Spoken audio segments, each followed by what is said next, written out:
নমস্কার বন্ধুরা, উর্মিলা রান্নাঘরে অনেক অনেক স্বাগত। আজকে আমার রান্নাঘরে দেখাবো হচ্ছে পালং শাক দিয়ে আলু দিয়ে রান্না দেখাবো।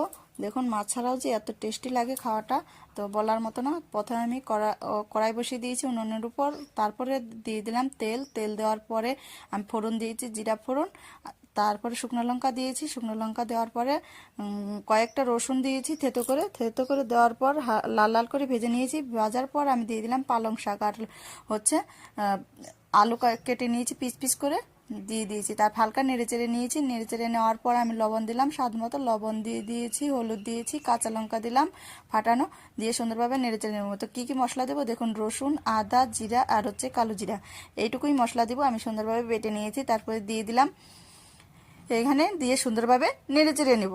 আপনারাও ভিডিওটা দেখে বাড়িতে বানিয়ে নেবেন, দেখবেন ভালোই টেস্টি খাওয়া দাওয়ার একটা। আর যারা যারা ভিডিওটা দেখার পরও লাইক করে